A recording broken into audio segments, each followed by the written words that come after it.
Recipients of SSI will be getting a bonus check worth up to $914 in just over 2 weeks. A new inflation report will be coming out today showing if we've seen any improvement. One Senate Democrat has decided to officially leave the Democratic Party for good, and the Biden administration defends releasing a notorious arms dealer charged with trying to murder Americans. We'll go over all the details on that. So hello everyone, and welcome back to your daily government and financial news update. In today's video, we'll be going over all the news that I just mentioned, along with some other updates in the stock market and Bitcoin. Now, as always, I am definitely interested in hearing your thoughts on everything, and I wanted to quickly thank everyone for giving my videos likes and sharing them, as that certainly helps push these videos out to other people like you. Okay, so today at 8:30 this morning, the inflation report for November will be released, so it should be pretty interesting to see if things are getting any better, or perhaps just staying about the same. Now, according to Inflation Nowcasting, which is a website by the Cleveland Fed, that predicts inflation, what it will be month over month, year over year. They think that for November, inflation will have risen by another 0.47% for the month, putting the year over year percent change at 7.49%. This would be a small drop from the 7.7% that inflation came in at for last month, but still obviously way too high.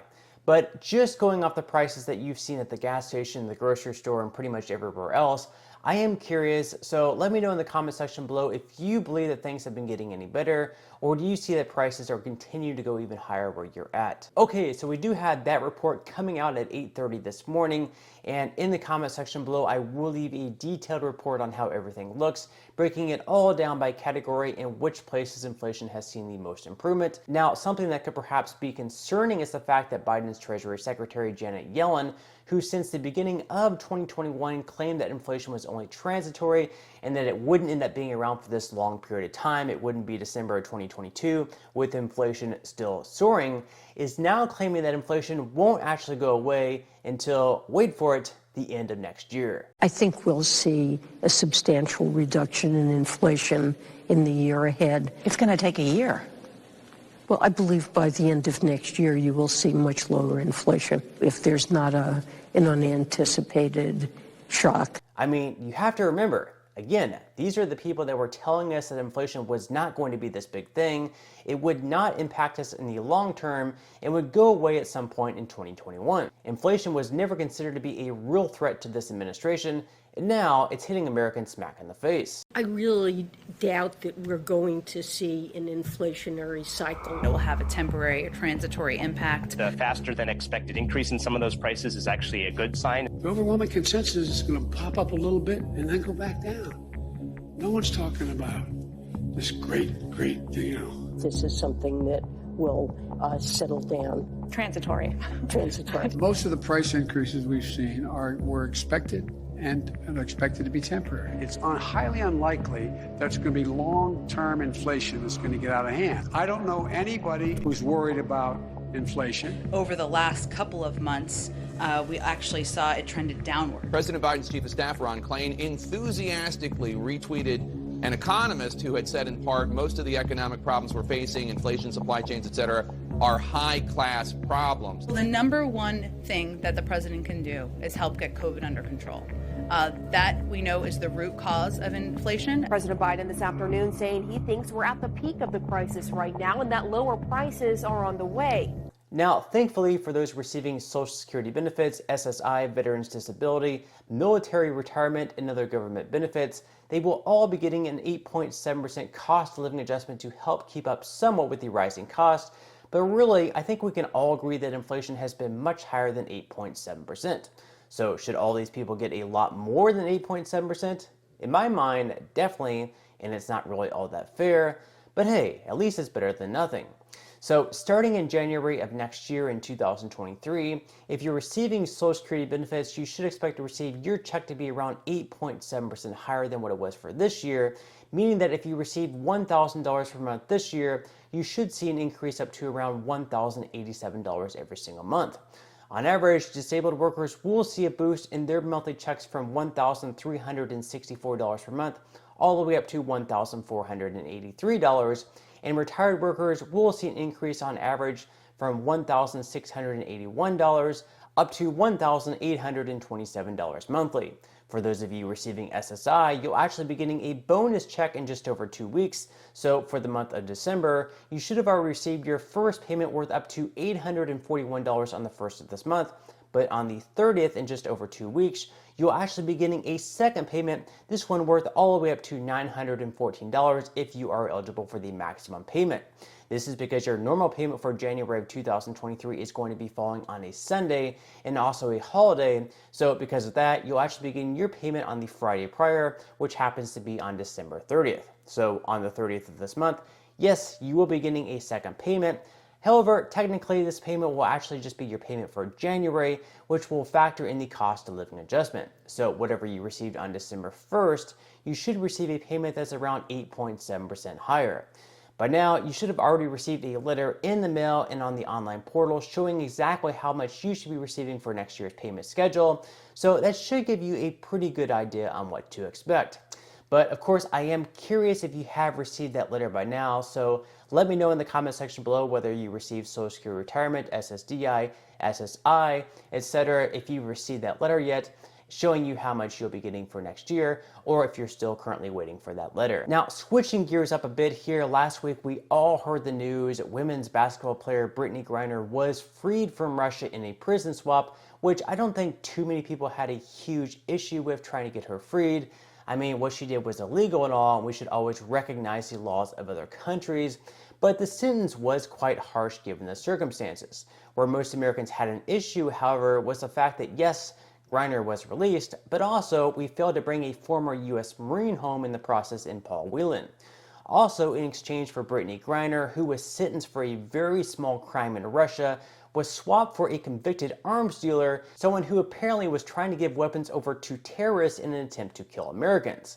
So on the American side, we're releasing someone who gives arms to terrorists in hopes of killing our people. And on the Russian side, they're giving up a very talented basketball player who's in their system for having a little bit of hashish oil in her luggage at the airport. I mean, you would think a strong negotiator could have gotten both Whelan and Griner released for Victor Bout, but it didn't happen that way. But according to Democratic Representative Sheila Jackson, though, Victor Bout really wasn't all that dangerous anyways. I mean, even though his weapons could have been used to kill Americans, he hasn't actually succeeded. So here is some very weird logic, I guess, by one of our U.S. Congresswomen. As the facts would tell them. He was sentenced to 25 years. He served 11 to 16 years. I don't know, I can't remember the exact number. But in actuality, his weapons might have been used to kill Americans. He has not killed Americans. I'm not saying he's not a nasty, bad guy. But I will tell you that I believe that Americans should know that the sovereignty of their nation will always be behind them and they'll never be forgotten. I mean, it's a little weird downplaying the level of evil this guy was, but I can't say that I'm especially surprised. Meanwhile, Biden's spokesman John Kirby also downplayed the release of Victor Bout, saying that he would have been released in 7 years anyways. We cannot ignore that releasing Bout back into the world is a deeply disturbing decision. We must stop inviting dictatorial and rogue regimes to use Americans overseas as bargaining chips. He would have gone free anyway in 2029. He wasn't serving a life sentence. It's a long way away. It's 6 years away. And nobody's doing backflips over there about the fact that Mr. Bout is a free man 6 years earlier than he would have been. But we're going to protect our national security. And if Mr. Bout decides to go back to his previous line of work, then we're going to do what we need to do to hold him accountable and to protect our interests. Someone else we haven't really heard that much on, given he wasn't a professional basketball player or have an A-list status. So unfortunately, his release just isn't that important to the American president. Well, his name is Mark Fogel. He was a teacher, but he was also detained in Russia on similar charges as Griner. And just like Paul Whelan, he also wasn't even part of the conversation to be released. So here is John Kirby once again, trying to explain this one away. I want to ask about Mark Fogel because he's a U.S. teacher. He's taught in Russia for, I think, more than a decade, roughly a decade or so. He was taken into custody in August of last year, also coming through an airport there, had medical marijuana with him that was prescribed by a doctor because of injuries and surgeries that he's been through. He's been sentenced to 14 years. He obviously doesn't have the name recognition or the celebrity of a Brittney Griner, but he's been held on similar charges for longer than she has. Why wasn't he part of this conversation or this deal? There's a limit in this particular case about what I can say publicly. I can tell you we're obviously mindful of this, of course, but there are some constraints here in terms of what we can say publicly. I can just broadly say that when it comes to wrongful detentions of Americans around the world, overseas, whether it's Russia or anywhere else, we're going to work as hard as we can to get them home. Other than Mark Vogel and Paul Whelan, there's another family who's been desperately trying to reach out to President Biden to get their father released from a prison in Iran, who they say is being wrongfully detained. So far, even though they've reached out to the president on multiple occasions, they haven't had any luck on getting any type of meeting with President Biden, which again just goes to show that if you're not a celebrity, if you're not a professional, or some super important person in our society, like a celebrity, an actor, or anything like that, have some type of A-list status, then your life apparently just doesn't have any meaning, which I think we all have to agree that is pretty sad. When we all last spoke back in June, you were all publicly asking for a meeting with President Biden and with White House officials. Yes. Have you gotten one? We have not received a meeting with him. We've been asking, as a family, along with the other hostage families, to meet with him for quite some time, and I just don't understand why he isn't meeting with us. I think it would make a big difference to sit down with him. I want to tell him about my dad. I want to tell him how scared we are, how pressing this matter is, and how time sensitive it really is. I mean, our father could have been killed in the Evin fire. This is a fire at a prison where your father's being held back in October. Yes, so there was a fire and the riots at the prison where he is being held. We didn't hear from him for 2 days. We didn't know if he was alive or not. He inhaled tear gas and smoke from the fires, and it just shows that this is a really pressing issue, and there's really no time to wait. We don't know really what's going to happen day to day. So I just want to sit down with the president and tell him our story and ask that he does everything he can to bring our dad home. I mean, we live in Washington, D.C. We'll come anytime he has available for us. Now, one other pretty negative thing to keep in mind with these prison swaps going forward is the fact that they could encourage hostage taking. I mean, if terrorist organizations or certain countries see they were willing to give up their more dangerous captives in exchange for American citizens, that would seemingly only incentivize them to continue taking more hostages and using our citizens for leverage. But let me know in the comment section below what you think about all this. Did you like the trade? Do you think that we could have gotten more Americans out of it? Do you hate it? Just leave your general thoughts down in the comments section below. Now, moving into our other story for the day, Democratic Senator Kyrsten Sinema over the weekend has decided she no longer wants to be associated with Democrats, so she is going to be switching parties. And no, she is not going to be a Republican. Instead, she's going to be an independent. Now, during an interview with CNN, Sinema said, quote, "I've registered as an Arizona independent. I know some people might be a little bit surprised by this, but actually, I think it makes a lot of sense. I never fit nearly into any party box. I've never really tried. I don't want to. Removing myself from the partisan structure, not only is it true to who I am and how I operate, I also think it'll provide a place of belonging for many folks across the state and the country who are also tired of the partisanship." Now, Sinema's switch to the Democratic Party in the short term won't really have an impact because they will still be keeping their majority. Bernie Sanders and Angus King are also considered independents, but they caucus with the Democrats and also vote with Democrats almost 100% of the time. So Democrats will keep their majority in the Senate. Her switching to be an independent is not going to make a difference here. Now, we can only assume that the same will happen with Sinema, so just because she's now becoming an independent doesn't necessarily mean that she's no longer going to be voting for bills that Democrats are trying to push through. So pretty much that any bill that Joe Biden wants to pass through, any bill that Nancy Pelosi wants to pass through, or Chuck Schumer or any other Democrat, we can assume that probably at least 95% of the time Sinema is going to be on board with them on that.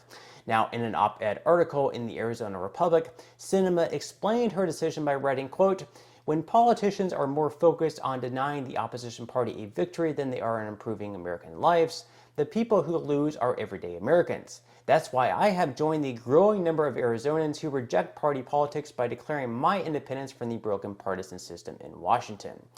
Meanwhile, Biden's press secretary released a statement sort of shrugging off her party switch, writing, Senator Sinema has been a key partner on some of the historic legislation President Biden has championed over the last 20 months, from the American Rescue Plan to the bipartisan infrastructure law, from the Inflation Reduction Act to the CHIPS and Science Act, from the PACT Act to the Gun Safety Act, to the Respect for Marriage Act, and more. We understand that her decision to register as an independent in Arizona does not change the new Democratic majority control of the Senate, and we have every reason to expect that we will continue to work successfully with her. So that's Jean-Pierre's statement on her change.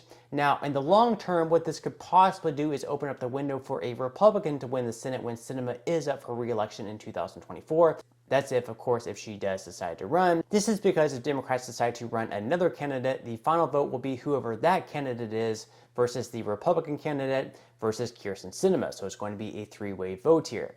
And seemingly, Sinema and whoever the Democratic candidate is would probably split votes. The Democrat candidate might get more votes than Sinema. Sinema might get more votes than the Democratic candidate. We don't really know. But in doing so, by those two splitting votes, by Sinema and the other Democrats splitting votes, the Republican candidate could get the advantage because of this. So, for example, back in the 2018 election, Sinema beat her opponent, Martha McSally, by almost 56,000 votes. However, if Sinema ends up splitting the votes she got in 2018, or maybe just, getting either 40% of the votes that she got in 2018, or maybe 60 to 70% of the votes that she got in 2018, she splits that vote with the Democratic candidate, whoever that happens to be in 2024, if they decide to run one, the Republican candidate will end up receiving more votes and winning the seat. So for Democrats in this case, it might be better to not run their own candidate out there if Sinema does decide to run, even though they're not that happy that she's decided to make the switch.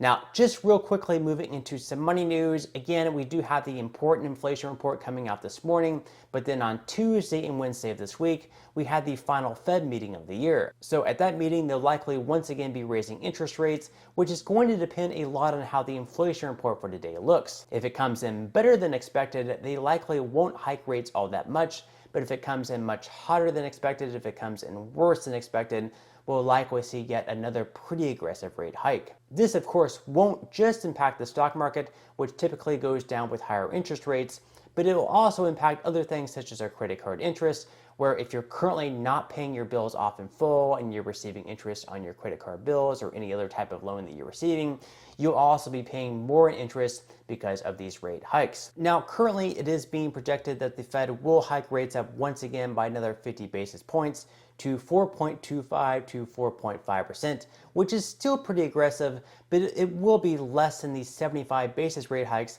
that they were doing before. As far as futures go for today, as investors await the key inflation report, they're actually in the green so far. So Dow futures are up by 0.19%, S&P 500 futures are up by 0.23%, and NASDAQ futures are also in the green, up by 0.28%. Over the last day, Bitcoin has fallen by slightly over 1% and is now sitting in the high 16,000s. Now, with that said, if you would like to receive up to 12 free stocks and $5 worth of Bitcoin, in the comment section below, I will leave a link where you can receive just that from my partner in Webull. So the steps that you will need to take in order to receive up to these 12 free stocks is you'll first need to open an account with Webull, and then after that, you can deposit any amount. It can be as little as 1 penny. But on that note, I'm going to go ahead and wrap up this video. If you enjoyed the content in today's video and you would like to see more like it, make sure to give this video a like, subscribe to my channel, and also ring the notification bell. That way you will be the very first to be notified when I do release future videos. And until next time, I hope you have a wonderful day ahead, and I'll see you in the next video.